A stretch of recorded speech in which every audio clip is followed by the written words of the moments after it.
We're not here to beg Walgreens to stay. We're saying that their decision is the wrong decision. And in my opinion, it should be considered a first-degree corporate crime. Because the amount of people that will be hurt by this, the amount of elders that will not have access to health care is evil. It has been a lifeline for many. It has been a place where seniors walk, sometimes slowly, sometimes with assistance, but with dignity, to pick up their medications that keep them alive. Not across town, not 2 bus rides away, right here in their community. For families managing serious health conditions, consistency is critical. 29 years my husband has dealt with kidney issues. 2-time transplant, I donated the second one. Walgreens has been a staple in our lives where we come from medication. Being a transplant recipient, that means he's on lifelong medication. Hey everyone, welcome to Shimmer Girl Talks. I've actually been wanting to do a food desert type of reaction video for a while, but with the most recent one, which would be in Chicago, and it always seems to be in Chicago, but I'm sure it's in other urban areas as well.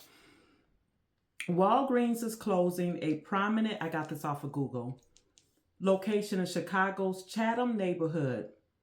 It's got the address Cottage Grove Avenue on June 4th, 2026, sparking local protests. The company cited ongoing safety challenges, including rampant retail theft and violence, as the primary reasons for the shutdown.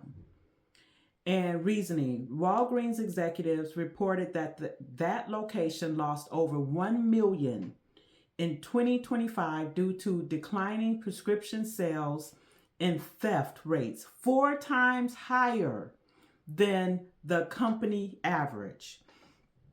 And notice how these leaders in the Black community always gloss over the reasons why some retail stores have to leave their communities. They never want to talk about the high crime in those communities. Not only that, another thing that I notice is a lot of times in our communities across the board, they always have excuses for people who have to steal. And I think it's disgusting. Why the leaders, the Al Sharptons and other charlatans like him, will not address the underlying reasons why the Black community can never thrive to be better.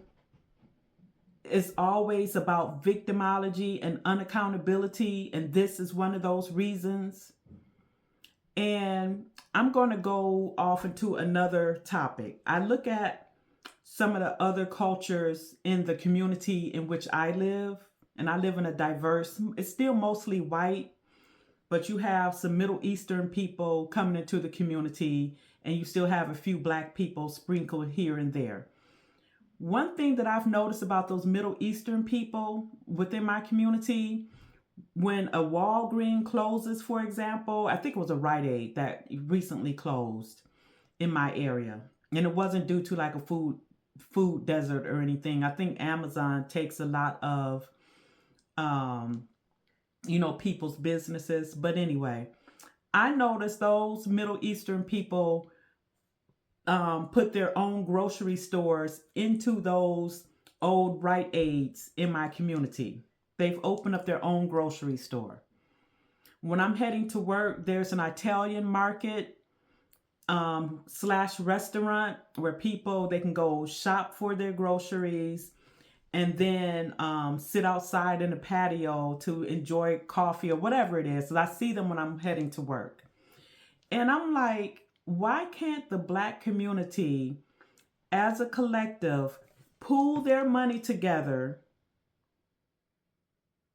And I'm going to say something unpopular in a moment. Pool their money together to open up, even if it's just one store in the community, and then build from there. They can spend all kinds of thousands of dollars on proms.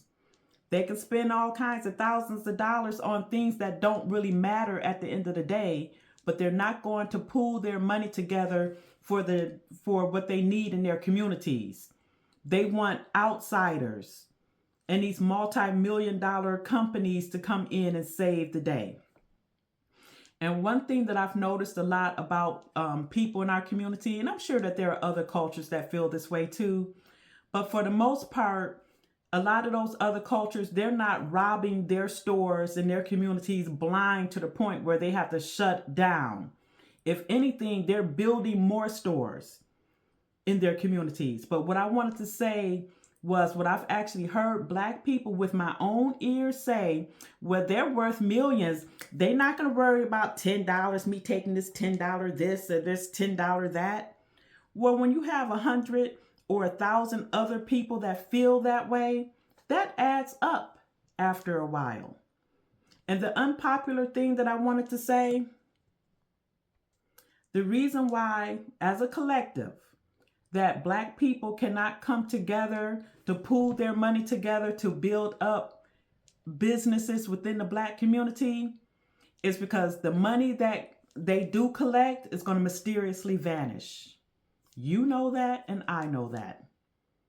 We have a serious crabs in a barrel epidemic within our community. We don't want to help each other build. We don't want to build alongside each other. And let's use Dr. Umar as an example when he's building his school.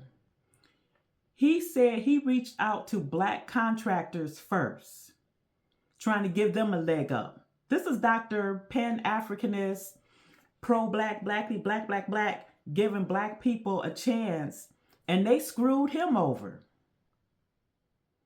But here's the thing, and I'm going to not use him as an example. A lot of times, if you are a crooked, underhanded person, you don't know how to vet people properly. I'm not saying that that was the case for him. He ultimately had to go to white contractors, allegedly, to get certain jobs done around his school. But I say all of that to say that anytime there has been a Black person or Black people who do want to do something within the Black community to help build it up, another Black person is going to throw a monkey wrench in that and mess it all up.